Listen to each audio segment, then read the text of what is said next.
Assalamualaikum warahmatullahi wabarakatuh. Yang terhormat Ibu Nurmila selaku dosen mata kuliah akupuntur pediatrik.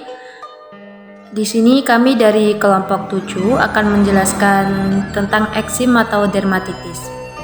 Sebelumnya kami beranggotakan 3 orang, yaitu yang pertama Fauziah Azahra Syafli, dan yang kedua ada Feral Rivaldo Huda Chandra Buana, dan yang ketiga dengan saya yaitu Hanum Syafira Mahnisa. Untuk yang pertama yaitu eksim atau dermatitis menurut medis barat yang akan dijelaskan oleh Fauziah Azahra Syafli.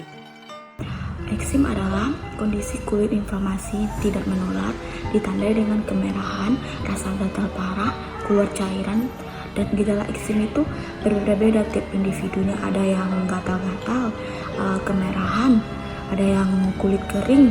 Untuk jenis eksim itu ada 5. Yang pertama itu dermatitis kontak alergi. Yang kedua itu eksim dehidrotik. Yang ketiga itu neurodermatitis. Yang keempat itu eksim diskoid. Yang kelima itu dermatitis stasis. Untuk pengobatannya sampai sekarang itu belum ditemukan. Yang dapat disembuhkan itu adalah gejala atau keluhan eksim tersebut. Untuk selanjutnya yaitu saya akan menjelaskan eksim atau dermatitis menurut tradisional Chinese medicine. Eksim adalah penyakit kulit inflamasi kronis yang secara klinis ditandai dengan eksaserbasi dan remisi kulit eksema dengan peradangan, pruritus dan ekskoriasi, pengeroposan kulit, kulit kering, dan kerentanan terhadap infeksi bakteri dan mikotik pada kulit. Dalam 30 tahun terakhir, prevalensi seumur hidup telah menunjukkan peningkatan di seluruh dunia dengan angka 10-20% di negara maju dan terus meningkat di Tiongkok dan banyak negara berkembang namun lebih rendah. Untuk selanjutnya yaitu etiologi dan patofisiologi eksim atau dermatitis. Etiologi eksim atau dermatitis berkaitan dengan teori imunologi.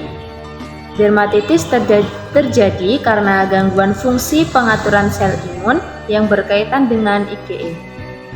Menurut traditional medicine, dermatitis dapat disebabkan oleh faktor eksogen dan endogen seperti defisiensi darah dan karena adanya patogen di dalam tubuh, panas lembab eksogen dan patogen yang menyebabkan stagnasi qi dan darah di kulit, atau oleh kekurangan darah yang menyebabkan kurangnya asupan kulit. Gejala utama dari dermatitis adalah yang pertama yaitu munculnya rasa gatal, kemerahan pada kulit, tampak lepuhan kecil, kulit bersisik yang disertai dengan pembekakan, kulit menjadi kering, terdapat bekas luka. Selanjutnya yaitu diferensiasi sindrom. Yang pertama, eksim atau dermatitis itu mempunyai 2 sindrom, yaitu yang pertama eksim lembab basah panas.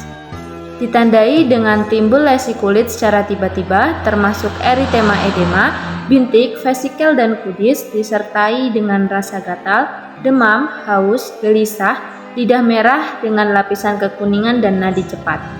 Yang kedua yaitu eksim karena defisiensi darah.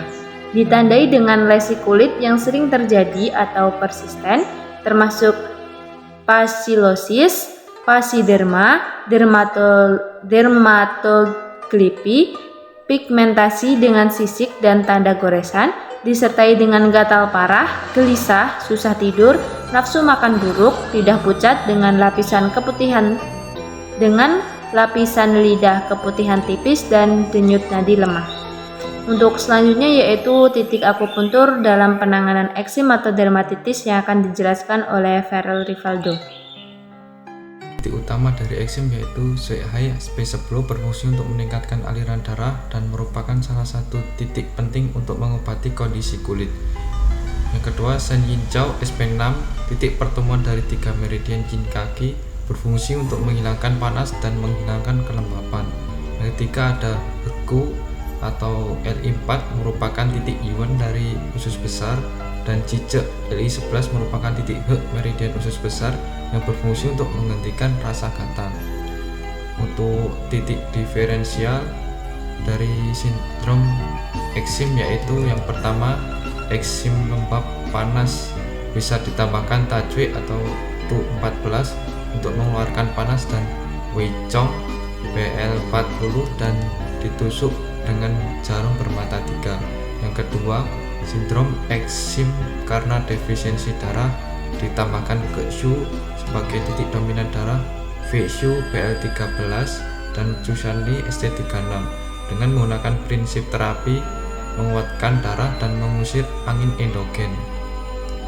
Yang ketiga, untuk eksim wajah atau leher ditambahkan titik Zhushangli atau ST36 dan Houxi SI3. Yang keempat, untuk eksim dari aspek fleksi ekstremitas ditambahkan Wei Chong atau PL40 dan Jize LU5. Yang kelima, untuk eksim di tangan ditambahkan Yang Ji atau SC4 dan Basie. Yang keenam, untuk eksim di kaki ditambahkan Jise atau ST41 dan Pavong.